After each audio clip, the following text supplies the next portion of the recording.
The spirit of Wayne Willis can be felt with each exploding covey rise of Kansas quail. Willis, a Kansas native son, was considered by many to be the best quail painter of all time. He's gone now, but he left a lasting tribute to the outdoors through his acclaimed art. And for a limited time, a visit to Coots Memorial Museum of Art in ElDorado opens a door to the world that Willis loved. A Kansas hunter and conservationist, this man with a talent for art spent 60 years bringing to life his favorite subjects. A formal scholarship to the Kansas City Art Institute was interrupted briefly by his Army tour in World War II, and he continued his art training for a time in Germany after the war. Later, he returned to the fields and woodlands of Kansas, training dogs, hunting, and as always, creating the scenes that made him internationally famous. Willis's works did more than capture the essence of the varied wildlife he loved. It recorded by title and mood the kinds of places locked in the memories of every sportsman. Places like the Smartweed Honey Hole or the old Hayshed Covey. And that is why his work is so appealing. As his career grew, he worked diligently with Ducks Unlimited, donating and helping raise more than $1 million for wetlands conservation in North America.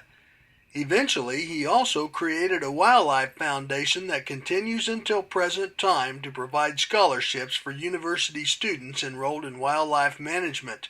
A portion of receipts from his prints helps fund this foundation, as do some proceeds from the Kansas Governor's One-Shot Turkey Hunt and Auction.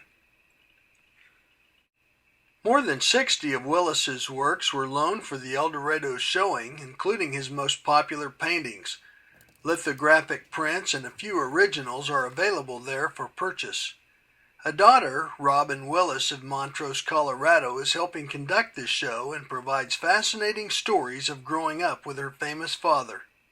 One thing that I remember was going out and hunting the hedgerows in the Flint Hills with my dad and his dogs. He was training dogs. A lot of times we didn't even carry firearms. We were just walking around, seeing what was out there. And he lived the outdoors. He was always painting and carving. And when he came home, he'd remember the places he'd been after his hunting trips, and he just put it down on canvas.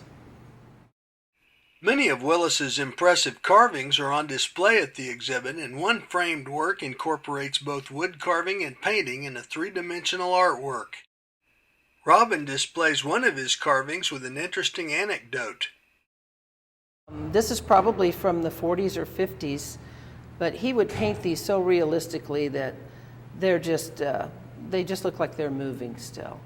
And just to tell a story about how realistic they are, we've had a person that donated paintings for this show come in, and he said that his retriever has actually gotten up on their buffet and grabbed one of these birds and retrieved it to them twice. And so they have to keep it up on a higher shelf now because the dog keeps going and retrieving the bird. Visit this impressive showing in ElDorado before it closes on May 19th. The museum is free and open to the public. You'll come away with a greater appreciation for this talented Kansan and the land he loved.